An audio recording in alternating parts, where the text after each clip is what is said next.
Chris Broussard joins us live.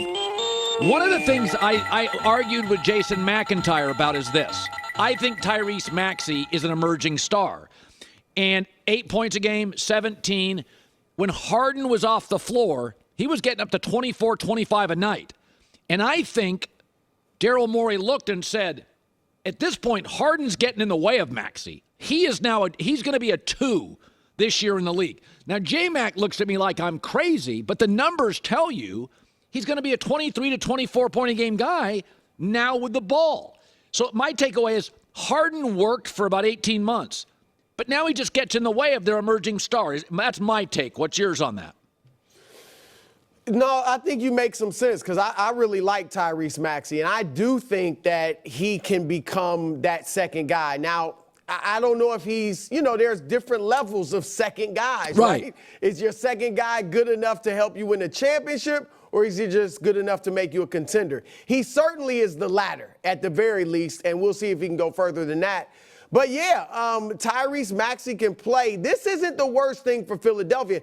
And look, there more information is coming out about this Harden situation. I ripped him yesterday. I said he was a runner. When the going gets tough, he's running away. And he definitely has running tendencies, okay? There's no doubt about that. However, it does seem like he was in a tough situation. Houston bailed, right? We all were hearing, Houston wants him. He wants to go back. It seems like they said, you know what, on second thought, we're not getting back in the James Harden business. So then he looks around at free agency and he's like, who's going to offer me a big deal?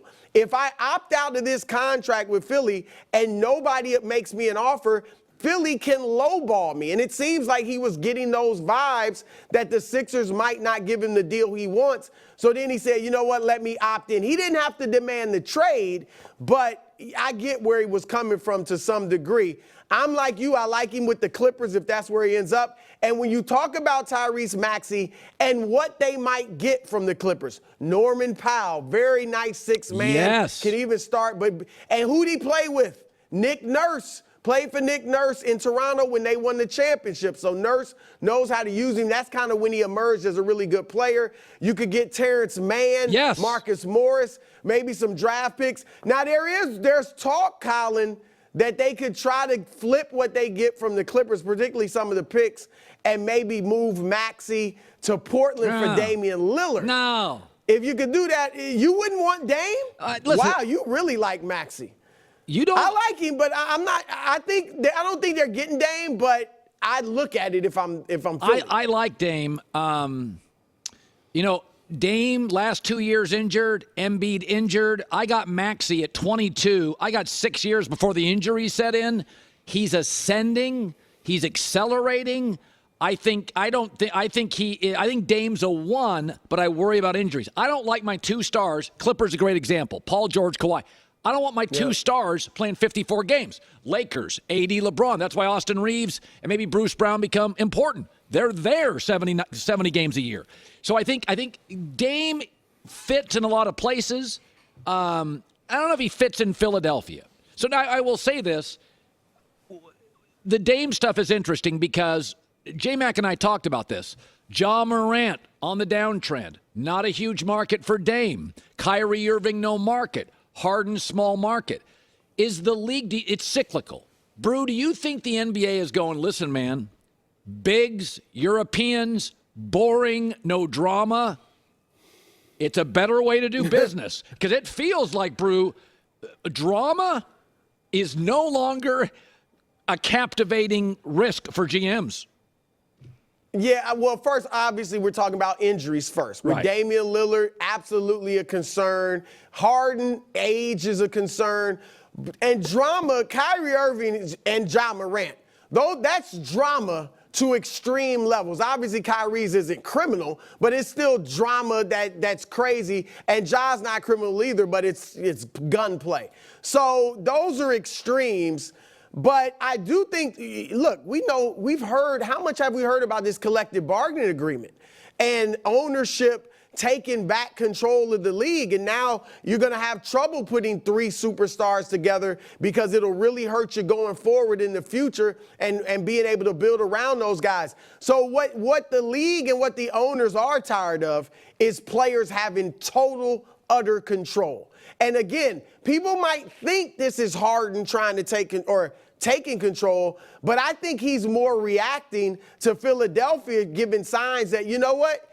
We're not giving you a long-term max contract, so he had to do what he had to do. But, yeah, I think in that regard, Colin, that's where the league is tired of the drama and the players having control, and they're pulling back on some of that. By the way, my favorite part of this, I skipped over it, is when he mentioned Terrence Mann and Norman Powell, J-Mac, because I said getting Harden out of the building in Philadelphia first helps Maxey.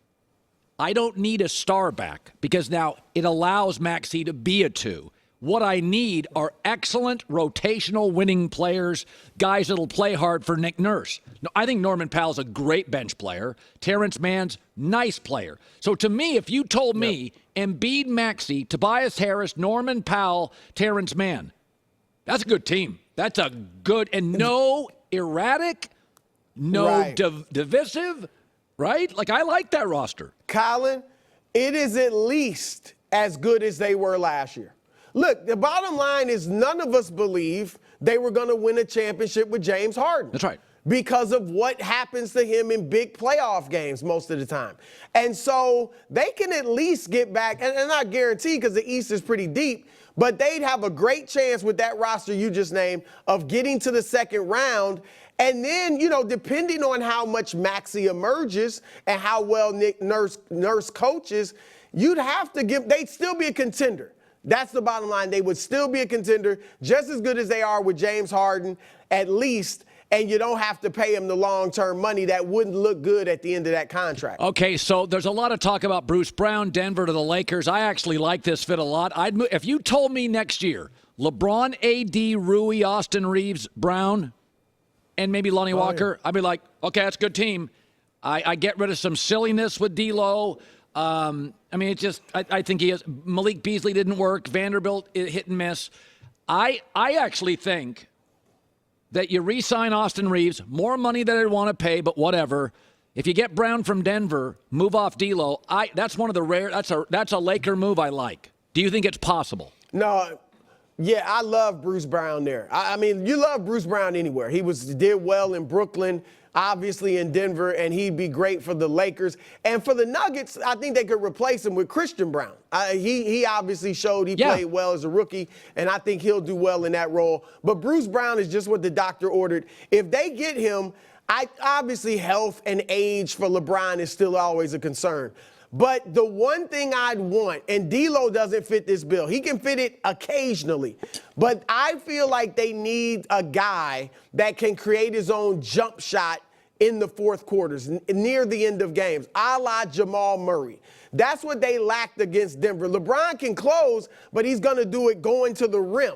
If you can cut off that paint and keep him from getting a good shot at the rim, he's not the greatest mid-range shooter.